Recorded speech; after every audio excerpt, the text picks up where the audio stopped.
अस्सलाम वालेकुम नाज़रीन, आबिद खान एक नए शो के साथ आपकी खिदमत में हाजिर है। बहुत सारे लोगों का ये ख्याल होगा कि पेशावर जो है वो एक इंतहाई खौफनाक इलाका है जहाँ हर शख्स अपने कंधे पर बंदूक रखे फिर रहा होगा और बाद वहाँ पर गोली चल जाती होगी। लेकिन जनाब, आपका ये परसेप्शन गलत है। पेशावर एक तहजीब व तमद्दुन रखने वाला एक कदीम शहर है। हज़ारों साल की तारीख़ रखने वाला ये शहर है और दुनिया की तारीख़ में शायद चंद ही ऐसे शहर होंगे जो कि हज़ारों साल से मुसलसल ज़िंदा हैं। यानी यहाँ मुख्तलिफ अदवार में मुख्तलिफ कौमों ने कब्जा तो किया मगर इस शहर को बर्बाद न किया, इसको आबाद ही रखा। और इस शहर की हर गली जहाँ से हम गुजरते हैं, आप ये समझ लें कि वो गली 4000 साल से एज इट इज़ वैसे ही जो है वो चली आ रही है। तो आइए आज आपको मैं जहाँ मौजूद हूँ ये तहसील गोलगट्टी है और जो मेरा अंदाज़ा है कि शायद यहीं से पेशावर की आबादी की इब्तदा हुई होगी। ये कदीम किला है और इस किले की मैं आपको आज सैर कराता हूँ और इसके हवाले से आपको बताता हूँ कि ये किला कितना पुराना है, किसने तामीर किया और फिर ये किस तरह तारीख़ के अदवार जो है वो तय करते हुए यहाँ तक पहुँचा।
गौर गथरी अपने अंदर बहुत से ज़मानों के राज दफन किए बैठा है। जनूबी एशिया की कदीम तरीन इमारतों में शामिल गौर गथरी जो पेशावर के तारीखी और सकाफती कल्चर का आईनादार है, अंदरून शहर में ऊंची सतह पर वाक़ है और उसका कुल रकबा 25,600 मुरब्बा मीटर है। मुतादिद तहजीबों का मुशाहिदा करने वाली ये इमारत 3री सदी कबल मसीह में तामीर हुई और मुख्तलिफ कौमों के ज़ेर इस्तेमाल रही।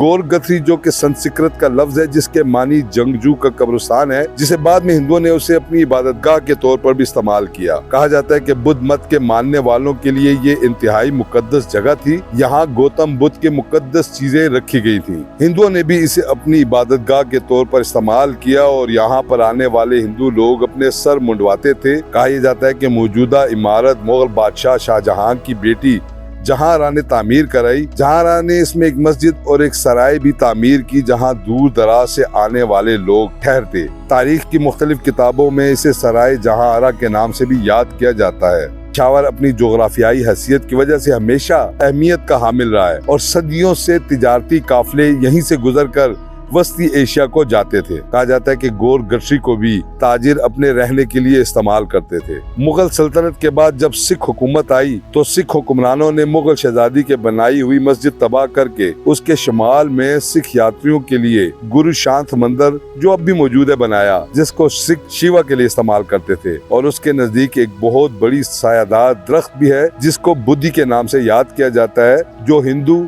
और बुद्ध मत दोनों में मुकद्दस समझा जाता है। कहा यह जाता है कि बुद्ध मत के दौर में पेशावर को एक मरकजी हैसियत हासिल थी और यहाँ बादशाह कनिष्का ने एक आलीशान स्तूपा तामीर किया जिसकी शोहरत पूरी दुनिया में थी। 1400 बरस कबल चीनी सयाह यहाँ आया और उसने स्तूपा को देखकर हैरत का इजहार किया, जबकि मुगल बादशाह ज़हीरुद्दीन बाबर ने भी अपनी याददाश्तों में इस स्तूपा का शानदार अल्फाज में जिक्र किया। कहा जाता है कि इसी इमारत में नामवर बरतानी माहिर आसार कदीमा ने 1903 में दौरा किया और उसकी तारीखी हैसियत पर बहुत काम किया। बाद में ब्रिटिश म्यूनिसिपल कमेटी ने गौर गठरी के मशरकी हिस्से में फायर ब्रिगेड स्टेशन और सिटी पुलिस स्टेशन भी कायम किया। साल तक गौर गथरी नजरअंदाज किया गया, मगर फिर 1992 में यहाँ खुदाई का काम शुरू किया गया ताकि पुरानी तहजीबों की आसार को जमा किया जा सके, मगर फंड्स की कमी की वजह से इसे अधूरा छोड़ दिया गया। 1995 और 96 में यहाँ दोबारा खुदाई की गई और 4000 साल पुराने मुख्तलिफ अदवार के आसार यहाँ से मिले। पेशावर हमेशा से एक पुरअसरार सरजमीन रही है और गौर गथरी यकीनन उस पुरअसरारियत में मजीद इजाफा करती है। यहाँ से मिलने वाले आसार